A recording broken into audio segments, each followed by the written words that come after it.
राहुल प्रकाश का रुख कर लेती हूँ जल्दी से, फिर उसके बाद मेहमानों के पास चलेंगे और चर्चा की शुरुआत करेंगे।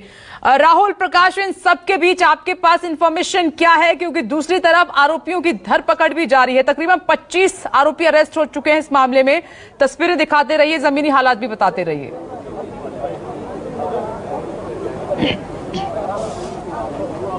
देखिए, जो पुलिसिया जांच है वो अपने स्तर पर चल रही है, क्योंकि अंसार जिस तरीके से बताया गया था कि एक हाल ही में एक चर्चा सामने आई थी, उसकी एक फोटो वायरल हुई थी जिसमें वो BMW के साथ दिख रहा था। ये बताया गया था कि जिस BMW का इस्तेमाल किया था वो किसी और की थी और उसने ये BMW को अपने पुराने घर यानी जहाँ का रहने वाला हल्दिया वहाँ भेजा था। हालांकि जब जिसको उसका असली मालिक है उसने पुलिस को इन्फॉर्मेशन दी थी, फिर उसके बाद उसकी गाड़ी को वापस यहाँ बुलाया गया था। इसकी कॉल डिटेल से, इसके तमाम संपर्क से और इसका जो पैसा कमाया गया है उसकी जाँच चल रही है। एक तस्वीर मैं आपको यहाँ की दिखा दूँ।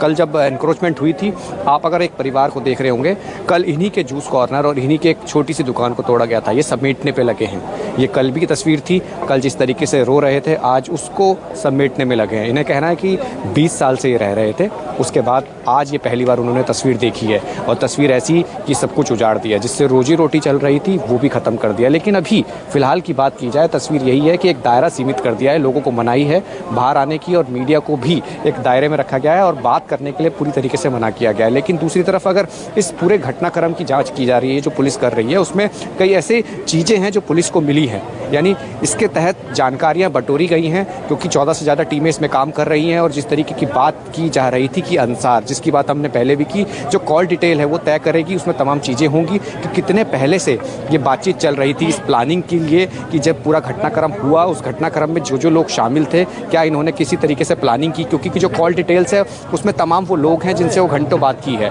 कई बात की है। तो ऐसे में सवाल यही है कि जिन लोगों पे जो कानूनी कार्रवाई हो रही है उनके पास और कितने लोग संपर्क में थे, क्या ये प्रायोजित जिस तरीके से लोगों ने इनको उकसाया था, बताया था कि ऐसा होने वाला है, ये तमाम वो चीज़ें हैं जो जांच के दायरे में है। लेकिन जिस तरीके की तस्वीर अभी है, जो 25 लोग गिरफ्तार हुए हैं जिसमें नाबालिग भी हैं, जो रिकवरीज हुई हैं हथियार और जिस तरीके से ये पत्थर जिस तरीके से इस्तेमाल किए गए थे, तो ऐसे में ये तमाम वो कड़ियों को जोड़ा जा रहा है, क्योंकि साइंटिफिक और जो फोरेंसिक एविडेंस होते हैं वो भी इसमें काफ़ी मायने रखते हैं। टेक्निकल सर्विलांस है, टेक्निकल जो एविडेंस है उसको भी खंगाला जा रहा है। और जिस तरीके का दायरा यहाँ पर है उससे साफ है कि इस इलाके में जितने भी लोग शामिल थे, एक भीड़ जो आई थी, क्योंकि ये भी कहा जा रहा है भीड़ बाहर से थी, तो ऐसे इलाके में अगर भीड़ बाहर से आती तो कैसे आ पाएगी, या नहीं हो पाए पहले बुलाई गई होगी अगर इस तरीके की बात है।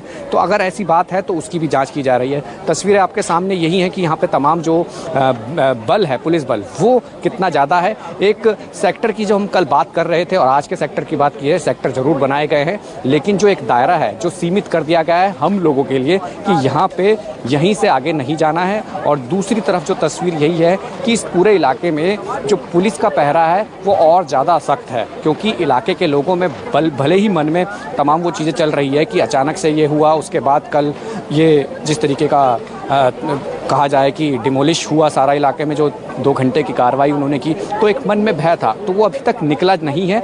दूसरी तरफ जो तस्वीर थी पुलिस की, वो पुलिस अपना काम कर रही है। पुलिस का कहना है कि वो अलग काम था, एमसीडी से उनका कोई का नहीं है, उनको हमने सपोर्टिव एक कहा जाए कि एक सपोर्ट के लिए पुलिस दी थी, लेकिन ये था कि एनसीडी सरकार की थी, वो सरकार अपनी तरफ से कार्रवाई कर रही थी। यानी पुलिसिया जांच अलग है, पुलिस सपोर्ट सिस्टम में यहाँ लगी है और जिस तरीके से लॉ एंड ऑर्डर सिचुएशन खराब ना हो इसलिए लगी है और जांच अपनी कर रही है। और दूसरी तस्वीर जो मैं कह रहा था कि जिस तरीके से यहाँ के इलाके का डिमोलिश जो पूरा हिस्सा ये हुआ, उस हिस्से से अभी फ़िलहाल सबको दूर रखा गया है। यानी एक दायरा जो सीमित किया गया है इसीलिए किया गया है कि लोग आगे ना जाएँ। और ये जिस तरीके की तस्वीर आप देख भी रहे होंगे, समझ पा रहे होंगे कि यहाँ जो हुआ वो कितनी चीज़ें अपने पास मन में समेटे बैठा है। अब इसको शांत कब किया जाएगा, इस माहौल को शांत कब किया जाएगा, ये कब होगा ये कुछ नहीं मालूम। लेकिन पुलिसिया व्यवस्था यहाँ पूरी तरीके से चाक चौबंद है। क्या पुलिसिया व्यवस्था से सब कुछ ठीक हो जाएगा, या कानूनी कार्रवाई जिस तरीके से की जा रही है, जिस तरीके से पहले भी बात हो रही थी एक तरफा है, अगर वो तमाम चीज़ें हैं तो बैलेंस बनाने की बात होगी या पूरी तरीके से निष्पक्ष जाँच होगी। ओके राहुल, तनाव के बीच अभी सामान्य वहाँ पर नजर आ रहा है, लेकिन नजर सुप्रीम कोर्ट पर है। आज सुप्रीम कोर्ट में सुनवाई है इस मामले को लेकर। आगे क्या होना है जहांगीरपुरी में वो अदालत को तय करना है। लेकिन नमस्कार, मैं हूं मानक गुप्ता। अगर आपको हमारा ये वीडियो पसंद आया हो तो इसे लाइक और शेयर जरूर करें, और हां, हमें सब्सक्राइब और फॉलो करना ना भूलें ताकि आप देश और दुनिया की कोई खबर मिस ना करें। तो जुड़े रहिए हमारे साथ और देखते रहिए न्यूज़ 24।